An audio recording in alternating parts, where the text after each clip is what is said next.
We are back on stage, and we promise that it's the last presentation of today. So we had a really long day, but we wanted to do the colophon of this symposium with a project that has become both an exhibition, a conference, a series of workshops, a series of publications, a research project itself. It testifies of a certain methodology and way of doing of the department in which we always try to explore lines of work and lines of research and hypotheses that could be shared collectively, that could be worked upon together with the students, together with the rest of the team, but which could also have a potential to go beyond the walls of the school, which could really, in a way, problematize the discipline we are trying to reshape from a contemporary perspective, but also in a prospective kind of way for the future. So this is a book we have published this year. So it came out in February 2024. Obviously, there is a word I cannot mention, but it's called Nocturnal History of what? And it's a book that tells many histories. So it's a book on history, it's hardcore theory, but it really tells a plurality of perspectives of how to address the invisibility of one circadian dimension that is really at the center of our discipline. So in the same way we were right now listening to the presentation by Paul Perron, trying to understand how certain dimensions of plural bodies, certain kind of pluralities of human beings have been kind of neglected or obliterated in the history of the discipline. In this case, we were fascinated to see how night as a kind of circadian dimension has quite often been obliterated in the official historiography of our discipline. When we say obliterate, we also mean it from a contemporary perspective. So still today, when we open the most looked and read journals, quite often we don't see nocturnal photography. And by default, the theory of space design could be considered to be diurnal by default. Of course, there are exceptions. Of course, there are publications. But what we are trying to understand with this publication and with this research project is whether the theory of our discipline is by default diurnal. Why, how, and how to contest it. So we did this book, which was a collective endeavor from the department. It was the result of a series of conferences. It was co-edited by Vera Sacchetti, Roberto Zancan, and myself. And at the center of the book, it was, of course, also like the studios conducted by Youri Kravtchenko in the department. The book has the form of a book. So it's printed, there is an introduction that really sets the tone and the hypothesis of why this topic is important, why certain chapters, authors have been invited, and where we were coming from. So there is an introduction, there is an essay, but we would really like to delve into the details of how we got here, and to do that in a sort of maybe even inverted chronology. So actually by looking at the retrospective of the foundations of this project, maybe we can also understand, especially for those of you who are just arrived, how hypotheses can be mobilized in the forms of, as I said before, kind of guerrilla-like workshops, small ethnographic projects, installations, but also hardcore theory and research. So we come back to a project that was presented before this morning by Youri Kravtchenko, that was cited in the introduction of this book, Scène de Nuit. It was an exhibition. It was meant to be nocturnal, and I will give the floor to Youri again. Yes, so it's true. We come back a bit to the lecture of this morning, but here what is interesting us is the creation of this exhibition already 6 years ago, that we initiate with first-year students at that time, and we explore within 5 nights only many topics about the night. So one night was about the shop, and it was to explore the idea of consummation, and also how we work 24 hours and 7 days, very close to the Jonathan Crary thematic of basically a night is a non-stop day approach. That's how what we can see in this picture. We also did one night only of movies, tried to understand what is like the imaginary world around the thematic of the night. We explore the thematic of city, the security, which is also quite important in the night to explore. Of course, making a night exhibition, it's also about the club idea. So we organize with the student a real night dance floor party. Also confront, let's say, the thematic with even the security of the city of Lausanne, how we need to deal with also the rules and regulation. And finally, we finish with a food night and explore the ritual, which is, of course, let's say, one of the scenes of a nocturnal approach. I absolutely didn't. Yeah, so that was basically pictures of the space. So we really use the space, which was the FAR, the Forum of Architecture Romande in Lausanne. We really use the space as a matrice to explore many kind of approach that I just described here, and basically try to catch all these fragments and put them together and eliminate, let's say, each fragment depending of the thematic who was touched.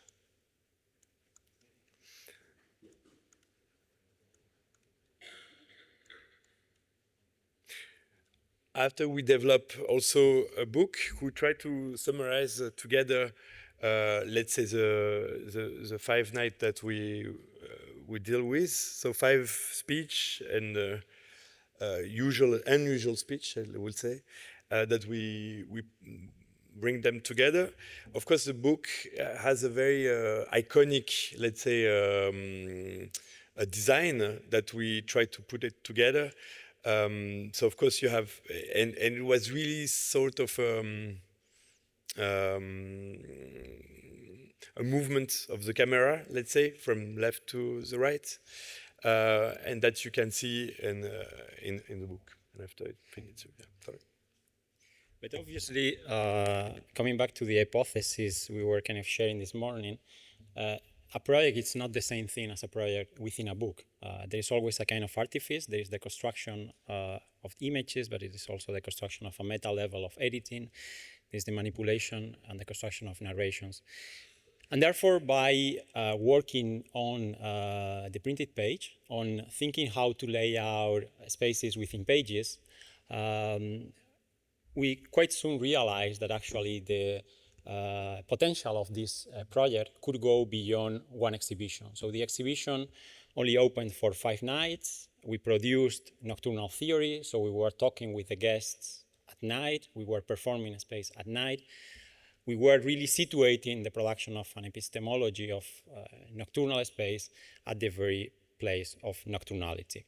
But then at the same time, we thought, could it happen actually that as we edit this catalog and as we are rendering visible what happened in this exhibition, in which 100% of the photography was nocturnal, could it happen that actually when we looked at many important publications, whether historic or contemporary, whether books or journals, there might be a graphic invisibility of night?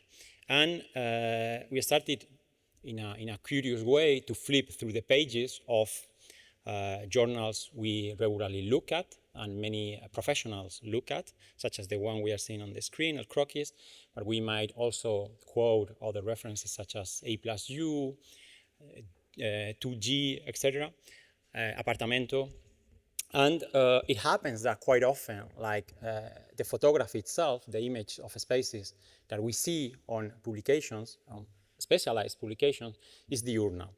And therefore, accompanying essays, accompanying theory, accompanying writings tend to obliterate the nocturnal dimension of a space, because we tend to talk a lot about natural light, tectonics. The glossary of terms is by default diurnal. So then, a couple of years later, after we had done this exhibition, we decided to invite one of the most prominent publications of our field, El Croquis, to do a workshop during the Semaine de tous les possibles. So it was a 1 week, or in this case, it was a 2-week long workshop, because at the time the Semaine de tous les possibles had a length of 2 weeks. And we invited the person that you are seeing on the screen, explaining or giving some guidelines to the students, Richard Levin, the co-founder and director of El Croquis, to produce with us, with students from High Geneva, a nocturnal edition of El Croquis. The invitation was at the same time both invitation, but it was also a critique, so to say. We were really in the invitation email saying, since El Croquis never publishes nocturnal photography, would you be ready or willing to do a nocturnal edition of your own journal, following your way of doing, following your own methodology, the way of doing the photography, the way of doing the layout, the way of editing the text. And we were really satisfied when he accepted. So throughout 2 weeks, the students of HED were kind of guided by Levin with the support of Sven Hoger, who was assistant at the time and also a great photographer, on how to take kind of nocturnal photography in the city of Geneva, in the case of some very iconic buildings, which are very well known. And then we did this kind of underground, never published edition of El Croquis that remains online in the form of a PDF. Some copies were printed. We have a couple of copies in the office. But then, for those of you who recognize the style of the journal, you see that you can recognize the logo, you can recognize the frontality of the building, you can recognize the style of the photography, because we had really high quality cameras and we were really following the photographic style of El Croquis. But then something has been shifted, because we were always taking pictures after the blue hour, which is this hour in which the sun has already set down. And then by looking at these spaces, always kind of following the way of layouting. So you have the shot and you have the contrast shot. You have the plan next to it. We could actually realize that there is a glossary of terms that is different. So we are not anymore interested in the solidity of materials, in the tectonics. Maybe we are more interested in atmosphere. Maybe we are more interested in neon lights. Maybe we are more interested in reflections, so on and so forth. We started always at the blue hour, and then in some cases there was dark night. So in the case of the situation of being inside, we can recognize the perimeter, we can recognize the boundaries. But in some other cases, when we were looking at buildings from the outside, we cannot see the boundaries. And therefore, there was a disruption in the traditional style of the journal. Now, we did this workshop. We had already done this exhibition in Lausanne, in the Nuit. And at a certain point, we decided to keep on working on this hypothesis of how to render visible the centrality of night as a central laboratory, as a central testing ground in a space design, both from a historic and a contemporary perspective. So we started to really iterate and to produce regularly forms of projects that could mobilize this hypothesis. And this is one of the projects that we are now seeing on the screen. Yeah, in 2021, with the help of India Madhavi and with our team and of course the students from Maya, we start to develop within the Scène de Nuit program an herbarium of interiors. An herbarium of interiors try to catch on each, let's say, mythical bars and restaurants from the history, try to catch, let's say, the persistence, the atmospheric condition, to try to, of course, as we discussed this morning, try to iterate on them, sample them, imitate them, go to another pastiche or homage, whatever it's so called. So Milk Bar was one of them. And of course, Milk Bar is part of, let's say, the main reference are actually two.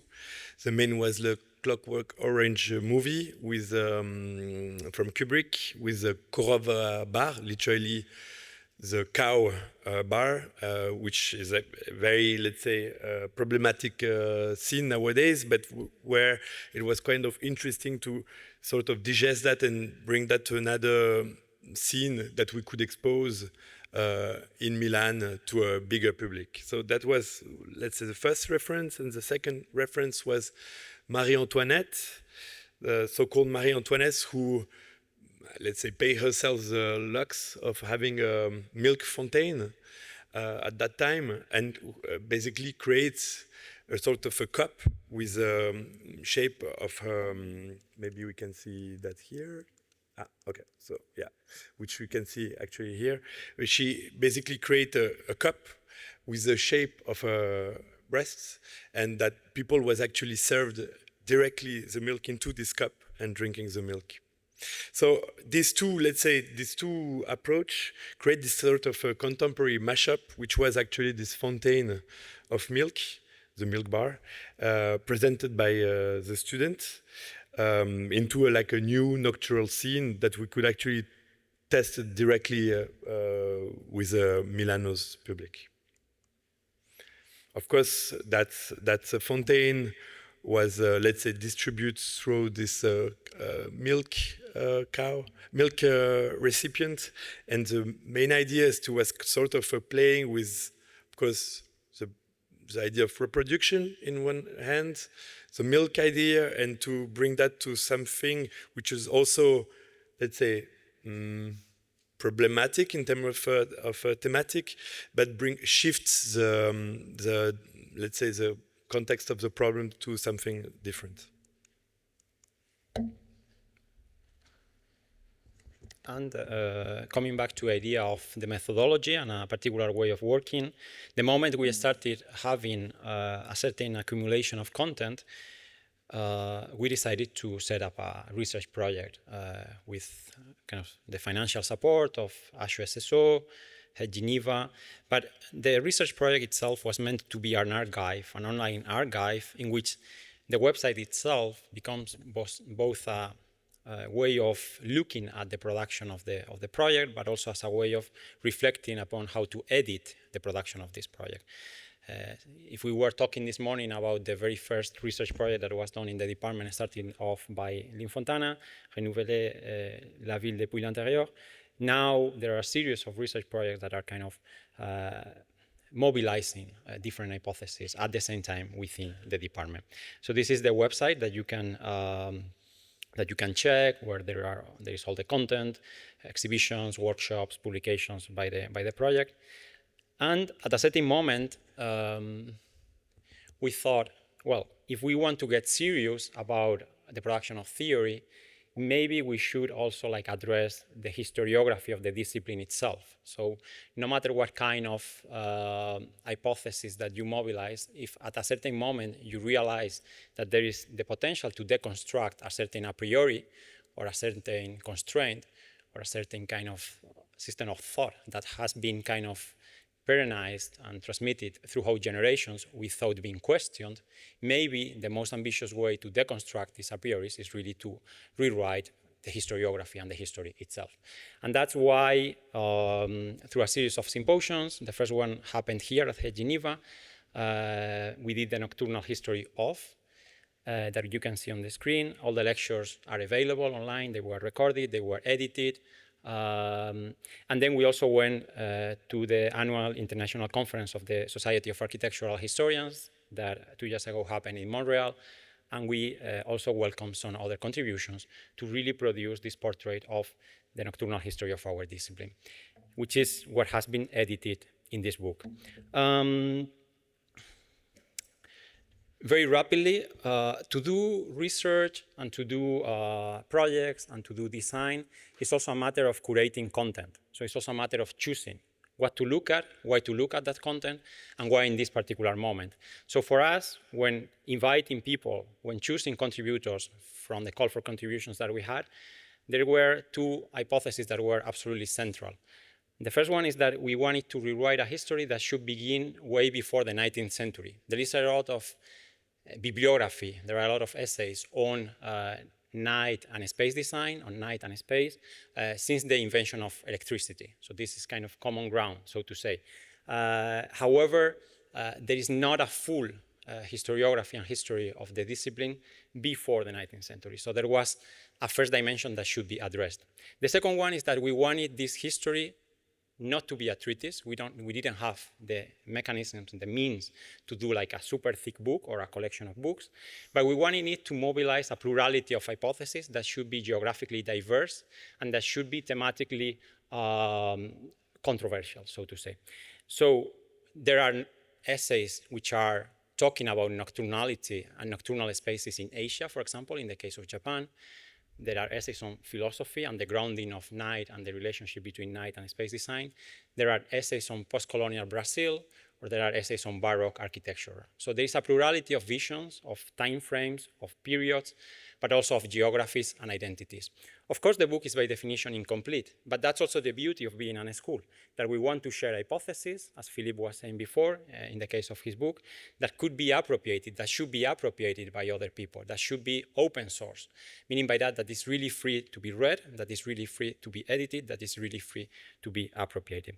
So now, we are not going to delve into the details of the book and of the content, but I'm going to read very briefly the titles of each chapter so that you get an understanding of the diversity of topics, but also of the incompleteness of the task that lies ahead that can be shared and also completed by you should you be interested in the topic. So this is the first chapter that we see on the screen, Obscure Origins, a sketch for a history of habitat under the shadow of. It's an essay on philosophy, on the philosophical grounding of the origins of our discipline as it relates to the myth of the cavern by Plato, with a drawing by our colleague Daniel Zamarit.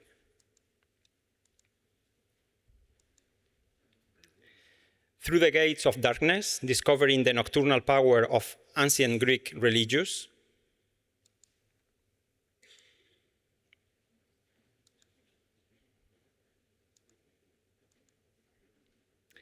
Byzantine Night, Subterranean Darkness as Productive Space.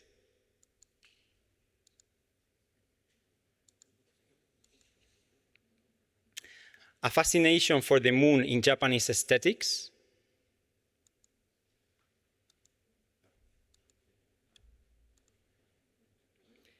Chasing Darkness, Night and the Performance of Metaphor in 17th Century Rome.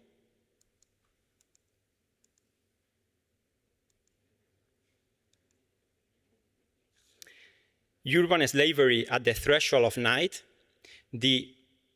of Nightfall in 19th Century Rio de Janeiro, Brazil.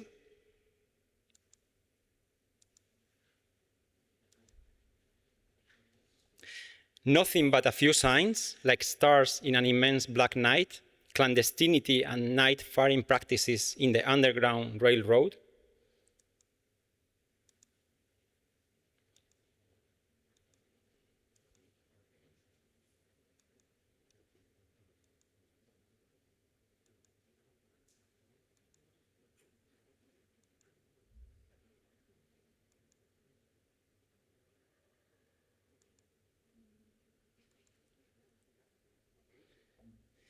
Illusion is the Thing, Simulating Night at the Atmospheric Cinema.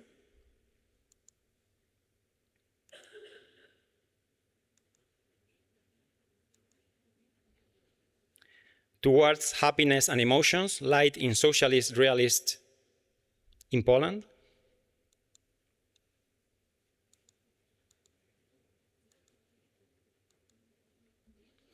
This Darknet Village, Swiss Resistance and Electric Light.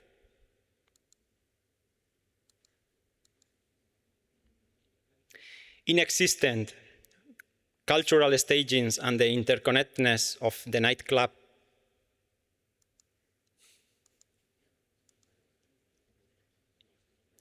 The Space of NTV, from inner city clubbing to basement suburbia.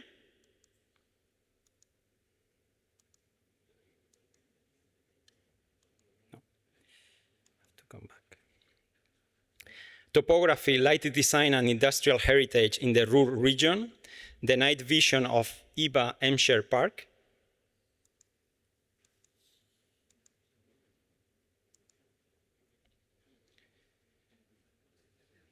Nocturnal Spaces, Rediscovering Anne of Darkness. Postscriptum, The Night on the Margins, on the Nocturnal Studios at Geneva.